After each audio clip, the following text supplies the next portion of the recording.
வணக்கம் நண்பர்களே. சுற்றுலா யூடியூப் சேனல் சார்பாக உங்கள் அன்புடன் அழைக்கிறேன். நம்ம எங்கே வந்திருக்கோம்னா மதுரையில் திருமலை நாயக்கர் மகாலை பார்க்க வந்திருக்கோம். வாங்க உள்ளே போய் திருமலை நாயக்கர் மகாலை பார்க்க போகிறோம். வாங்க. இப்போ நீங்கள் பார்த்துக்கிட்டீங்களே தான் திருமலை நாயக்கர் மகால். இந்த திருமலை நாயக்கர் முன்னாடி உள்ள அந்த ரோட்டில் நிறையா வாகனங்கள் போகுது, மக்கள் போயிட்டுருக்காங்க. அதெல்லாம் நீங்கள் பார்த்துக்கிட்டு இருக்கீங்க. எப்போயுமே மதுரை வந்து ஒரு பிஸியான இடம் தான்.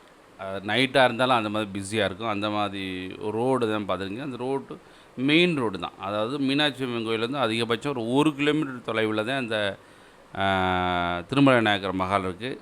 அதையும் பார்த்துக்கிட்டு இருக்கீங்க. இப்போ பார்த்துக்கிட்டீங்களே இதுதான் என்ட்ரன்ஸு. மதுரை திருமலை நாயக்கர் மகாலுக்கு போகக்கூடிய பகுதி தான். நீங்கள் வெளியிலேருந்து பார்த்துக்கிட்டு இதுதான் வந்து அதனுடைய நுழைவாயில். திருமலை நாயக்கர் அரண்மனை மதுரையை ஆண்ட நாயக்கர்களில் புகழ்பெற்று விளங்கிய திருமலை நாயக்கர் மன்னரால் கட்டப்பட்ட மாபெரும் ஒரு அரண்மனை தான் இப்போ நீங்கள் பார்த்துக்கிட்டு இருக்கீங்க. தற்போது எஞ்சி இருப்பதை போல 4 மடங்கு பெரிதாக கட்டப்பட்டது இது. இப்போது இருக்கும் பிரதான மாளிகையில்தான் அந்த மாமன்னர் வாழ்ந்திருக்கிறான். அதாவது இப்போ இருக்க எஞ்சிய பகுதி ஒரு பகுதியாக இருக்குது. மொத்தம் இதே மாதிரி 4 பகுதி ரொம்ப பிரம்மாண்டமாக இருந்துச்சு. அதில் 3 பகுதி அழிஞ்சிருச்சு. இப்போ இருக்கக்கூடிய ஒரு பகுதியும் இருக்குது. அந்த ஒரு பகுதியை இப்போ நீங்கள் பார்த்துக்கிட்டு இருக்கிற அரண்மனை. இப்போ வெளியிலேருந்து பார்த்துக்கிட்டு இருக்கோம். அடுத்து உள்ளே போய் ஒவ்வொரு தூணுமே எவ்வளோ பெரிய தூணு, அந்த தூணெல்லாம் பார்க்க போகிறோம். வாங்க பார்க்கலாம். மன்னர் திருமலை நாயக்கர் திருவுருச்சிலை 5ஆம் உலகத்தமிழ் மாநாட்டையொட்டி தமிழ்நாடு அரசால் நிறுவப்பட்டது. 7/1/1981 நிறுவியிருக்காங்க. இவர் வந்து திருமலை நாயக்கர்.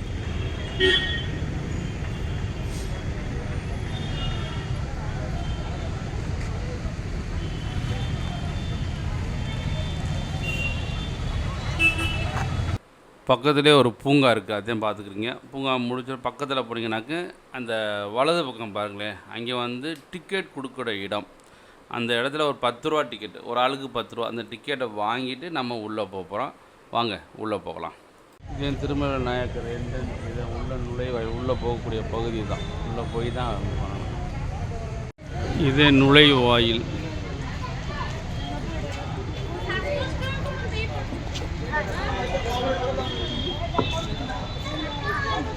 திருமலை நாயக்கர் வருதா? திருமலை நாயக்கர்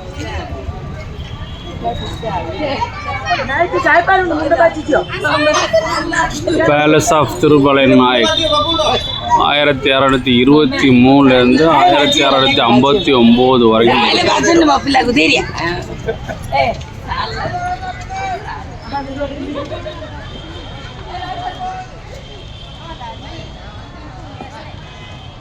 இப்போ நம்ம உள்ளே வந்துட்டோம்.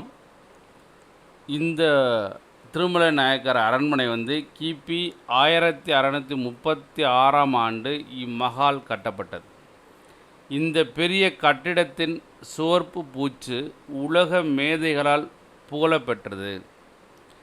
பிற்காலத்தில் திருமலை நாயக்கரின் பேரன் இம்மண்டபத்தை பால்படுத்தி இங்கிருந்த விலை மதிப்பற்ற நகைகள் மற்றும் கலை நியமிக்க மரத்தையும் எடுத்து சென்று திருச்சிராப்பள்ளியில் தனக்கென்று சொந்தமான அரண்மனை ஒன்றை கட்டிக்கொண்டான். ஆங்கிலேயர் ஆட்சியின் போது சென்னை கவர்னராக பொறுப்பு வகித்த நேப்பியர் என்பவர் சிதிலமடைந்த பகுதியை சீர்படுத்தினார். தற்போது காணப்படுகின்ற நுழைவாயில், பிரதான மையப்பகுதி, நடனம் அரங்கம் முதலியவன உருவாக்கினார். இப்போது இங்கே ஒளி காட்சி மாலை 6:45 ஆங்கிலத்திலும் 8:15 தமிழும் நிகழ்த்தப்படுகிறது அப்படின்னு சொல்கிறாங்க. இப்போ நான் பகலில் வந்ததுனால அந்த ஒளி காட்சி கிடையாது. இப்போ நீங்கள் உங்களுக்கு காமிக்க பூரா என்னன்னாக்க இந்த மண்டபத்தில் உள்ளே சுற்றி எல்லாத்தையும் காமிக்க போகிறேன். வாங்க பார்க்கலாம், போய் பார்ப்போம். ஒவ்வொரு தூண்களுமே பாருங்களேன், எவ்வளோ அழகாக அருமையாக இருக்குது. இந்த தூண்கள் எல்லாம் நிறையா தூண்கள் இருக்குது. இந்த தூண்கள் பார்த்துக்கிட்டு இருக்கும்போது இங்கே திரும்பி பார்க்கும்போது என்னாச்சுன்னா, இங்கே ஃபாரினர்ஸ் நிறைய வராங்க. இப்போ நீங்கள் பார்த்துக்கிறீங்களா, ஃபாரினர்ஸ் நிறையா வந்து அங்கே ஃபோட்டோலாம் நிறைய எடுத்துக்கிறாங்க. நிறைய பேர் ஃபாரினர்ஸ் வராங்க. நம்ம குழந்தைகளையும் போய் இங்கே போய் காமிக்கணும். அப்போத்தே வந்து பழைய மன்னர்களை எப்படியெல்லாம் வாழ்ந்தாங்க, எப்படி இருந்தான்னு பார்க்கணும். நம்மளோட குழந்தைகள் போய் பார்க்கணும். அது மாதிரி நிறைய பேர் வராங்க. அதையும் பார்த்துக்கிட்டு இருக்கீங்க. மதுரை நாயக்கர்கள் 1545 முதல் 1740 வரை இந்த ராஜ்யத்தை ஆட்சி செய்தனர். திருமலை நாயக்கர் 1623 முதல் 1659 வரை மதுரை மற்றும் அதனை சுற்றியுள்ள பல்வேறு இடங்களில் பல்வேறு கட்டிடங்களை எழுப்பியிருந்தார். அப்போது மதுரை நகரம் இந்தியா மற்றும் ஐரோப்பிய வர்த்தகர்களுக்கு ஒரு வர்த்தக நகரமாக திகழ்ந்தது. அரண்மனையை கட்டுவதற்கு திருமலை நாயக்கர் ஒரு இத்தாலிய கட்டிடக் கலைஞரை பணியில் அமர்த்தியதாக நம்பப்படுகிறது. இந்த நாயக்கர் மஹாலோட தூண்கள் ஒரு தூணை 3 பேர் 2 கையை சேர்ந்து பிடிச்சா அந்த தூணை பிடிக்கலாம். அந்த மாதிரி பெரிய பெரிய தூண்கள், அவ்வளோ அழகான தூண்களாக இருக்கும். நம்ம இந்த மியூசிக்கை கேட்டுக்கிட்டே அந்த எல்லாத்தையும் ரசித்தே வாங்க, அப்படியே பார்க்கலாம்.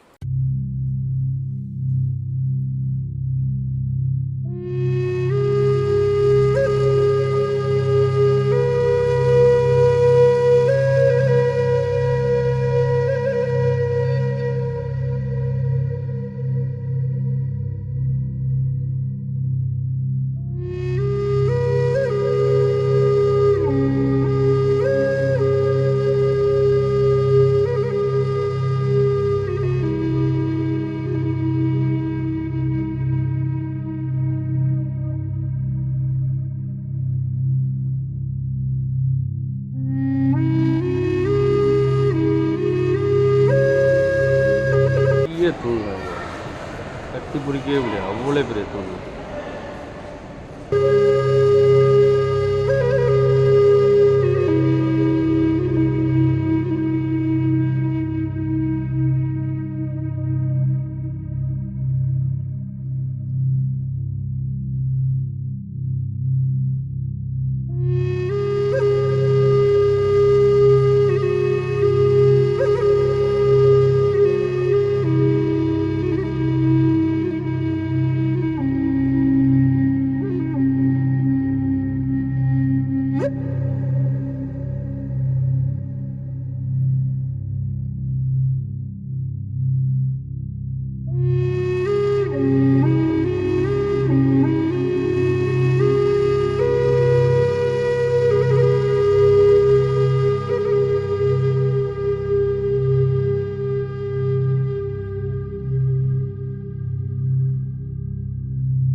இது முதுமக்கள் தாலி, கோவலன் பொட்டல், 2000 ஆண்டுகளுக்கு முற்பட்டது அப்படிங்கிறாங்க. இந்த முதுமக்கள் தாலி 2000 வருஷத்துக்கு முற்பட்ட தாலியாக அது.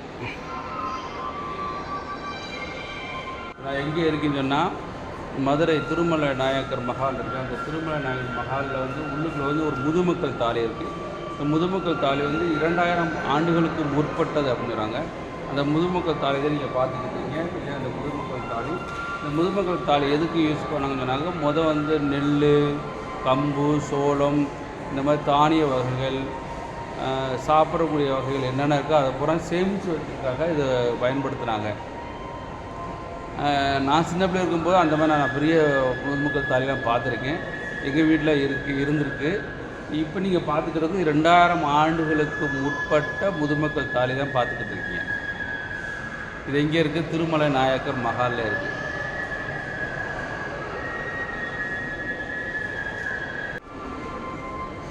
இந்த முதுமக்கள் தாலி எங்கே கிடச்சிச்சு அப்படின்னா, இந்த தாலி இதுவும் 2000 ஆண்டுகளுக்கு முற்பட்ட முதுமக்கள் தாலி. இது எங்கே கிடச்சிச்சுனாக்கா, மதுரை உள்ள பறவை இருக்கு இல்லையா, பறவையில் கண்டெடுக்கப்பட்டது அப்படின்னு சொல்கிறாங்க. இதுவுமே 2000 ஆண்டுகளுக்கு முற்பட்ட தாலி அப்படின்னு சொல்கிறாங்க. மொதல் பார்த்தோம் இல்லையா, அது பொட்டல் அதில் கிடச்சின்னு சொல்கிறாங்க. இது பறவை அப்படின்னு சொல்கிறாங்க. ஒவ்வொரு நிறையா முதுமக்கள் தாலி இருக்குது. ஒவ்வொரு ஊர்லேயும் கிடச்சது அந்த ஊர் பேரை போட்டிருக்காங்க. இந்த முதுமக்கள் தாலி கோமனாம்பட்டி, மதுரை மாவட்டம். இந்த முதுமக்கள் தாலி பார்க்குறீங்களா, இதுவே 2000 ஆண்டுகளுக்கு முற்பட்டு தான். இது எங்கே கிடச்சிச்சு அப்படின்னாக்கும் மதுரை மாவட்டத்தில் உள்ள கோவனாம்பட்டி அந்த ஊரில் கிடச்ச முதுமக்கள் தாலி. அதை நீங்கள் பார்த்துக்கிட்டு இருக்கீங்க. இதுவும் கோமனாம்பட்டியில் முதுமக்கள் தாலி தான். இது ஒரு முதுமக்கள் தாலி 1C ஈடியில் கிடச்சது ஒரு முதுமக்கள் தாலி. இது 2000 ஆண்டுகளுக்கு முற்பட்டது அப்படின்னு போட்டிருக்காங்க. இந்த முதுமக்கள் தாலி இதுவும் ஒரு முதுமக்கள் தாலி. இது எங்கே கிடச்சின்னா, திண்டுக்கல் மாவட்டத்தில் தங்கச்சியம்மாப்பட்டின்னு ஒரு ஊர் இருக்காங்க, கிராமம். அந்த கிராமத்தில் கிடச்ச முதுமக்கள் தாலி. இப்போ பூரா பார்த்தோம் இல்லையா, இதுக்கப்புறம் முதுமக்கள் தாலி 1 2 3 4 5 6 முதுமக்கள் தாலி வச்சுருக்காங்க.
இது மதுரை திருமலை நாயக்கர் மகால்.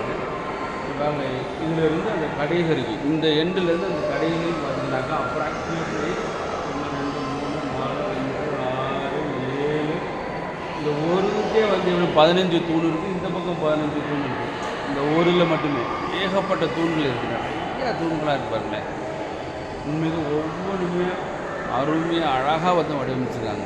இந்த காலத்தில் திருமலை நாயக்கர் காலத்தில் மஹால் பயங்கர பிரம்மாண்டமாக இருக்குது, சூப்பராக இருக்குது. தமிழ்நாடு அரசு தொல்லியல் துறை திருமலை நாயக்கர் அரண்மனை அருங்காட்சியகம் அப்படின்னு போடுறாங்க. அந்த இடத்துக்கு வந்திருக்கோம், திருமலை நாயக்கர் மஹால். உண்மைக்கு ஒவ்வொரு தூண்களுமே எப்படியும் கொஞ்சம் ஒரு 3 பேர் சேர்ந்து கட்டி பிடிச்சவாக்க ஓரளவு நம்ம சுற்றி வர பண்ணிடலாம். அந்த மாதிரி பெரிய பெரிய தூண்களாக இருக்குது. மதுரை திருமலை நாயக்கர் அரண்மனையில் அருங்காட்சியக நிதி திட்டத்தின் கீழ் இந்திய அரசு கலாச்சார அமைச்சக நிதி உதவி மற்றும் வளர்ச்சி பணிகள் தமிழ்நாடு அரசின் இணை நிதி ஒதுக்கீட்டில் மேற்கொள்ளப்பட்டு வருகிறது.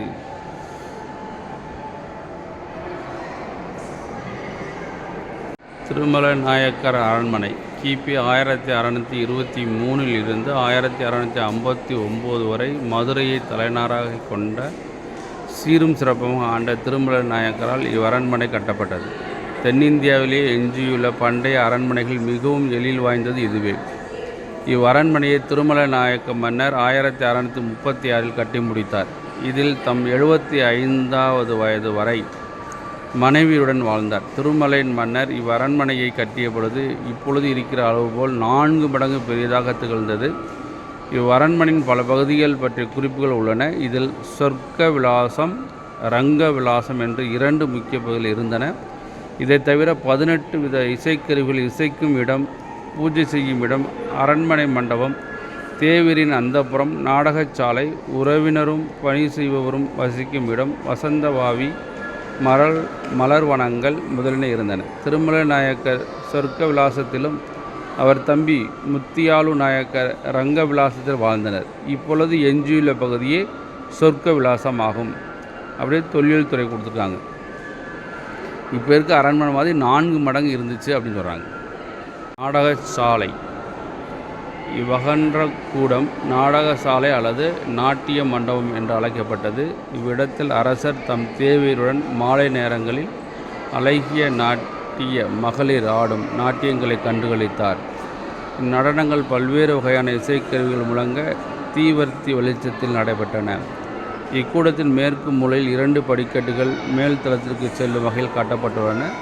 இம்மாளிகையின் வடப்புறம் பூந்தோட்டம் ஒன்று இருந்தது. அரண்மனையின் ஒரு பகுதி ரங்கவிலாசம் என்று அழைக்கப்பட்டது. வடகிழக்கு பகுதியில் ராஜராஜேஸ்வரி அம்மன் கோயில் அமைந்திருந்தது. இவை அனைத்தும் இப்போது இல்லை. திருமலை நாயக்கர் அரண்மனை அளவு தோராயம்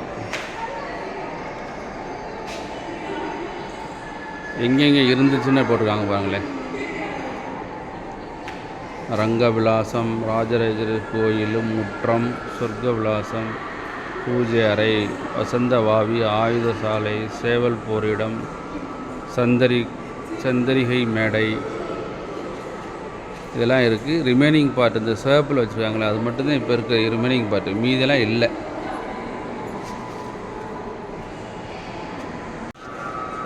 இதுதான் அந்த மன்னர் இருந்த சிம்மாசனம் இப்படி வச்சுருக்காங்க.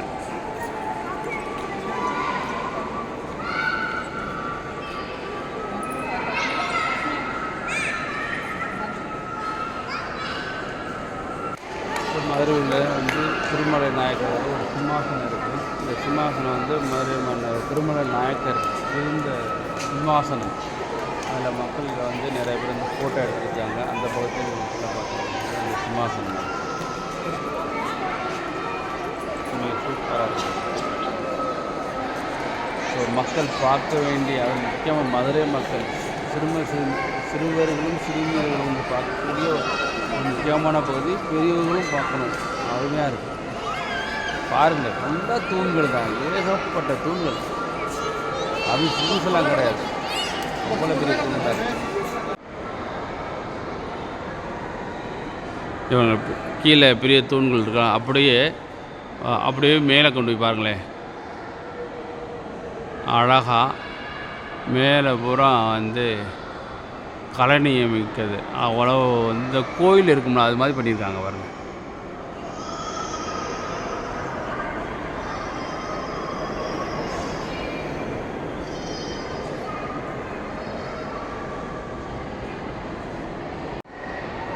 பல தூண்கள் பாருங்கள், எவ்வளோ பேர் இவங்க சுற்றி வேறு காமிக்கிறாங்களே. எல்லாமே தூண்கள் தான், பெரிய பெரிய தூண்கள். இவ்வளவு தூண்கள் அமைச்சிருக்காங்க. பயங்கர ஸ்ட்ராங்காக பண்ணணும் நினச்சி பண்ணாங்களா, எதுக்காக பண்ணாங்க தெரியல. அருமையாக, அழகாக, அற்புதமாக இருக்குது. உண்மைக்கு சூப்பரான பிளேஸ்.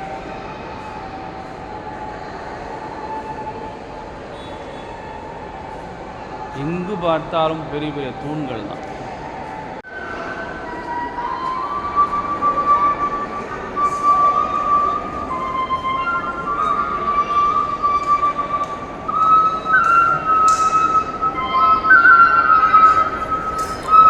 இங்கே ஒருத்தர் புல்லாங்குழல் வாசிக்கார, உண்மைக்கு அருமையாக இருக்குது.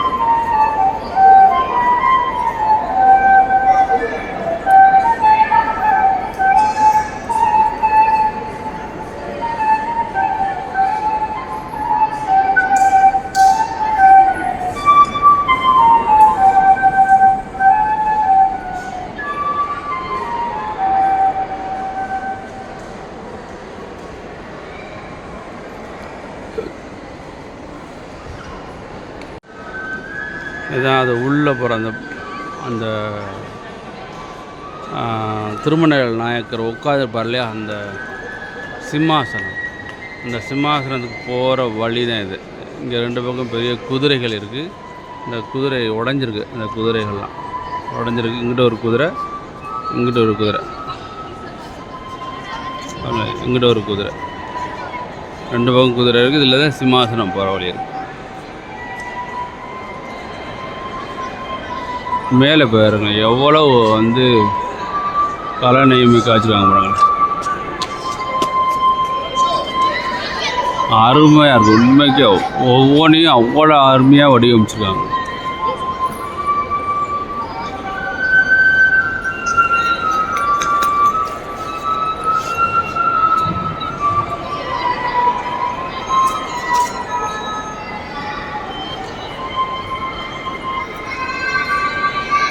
Follow others, we will see you at 12:40 down there. If you come early, after here we will go back. And if you come 12:45 or 12:30,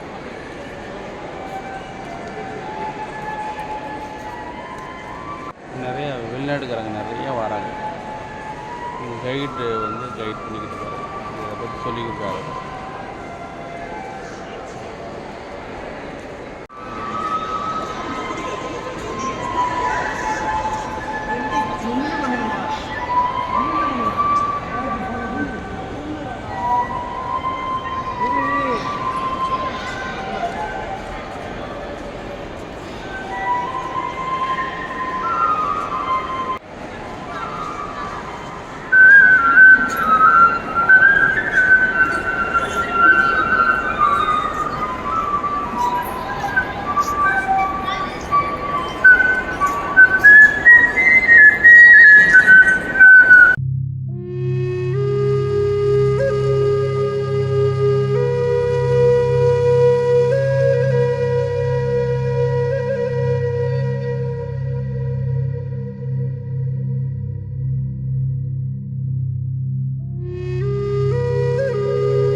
இன்றைக்கி மகாலை சுற்றி நல்லா எல்லாத்தையும் பார்த்தோம்.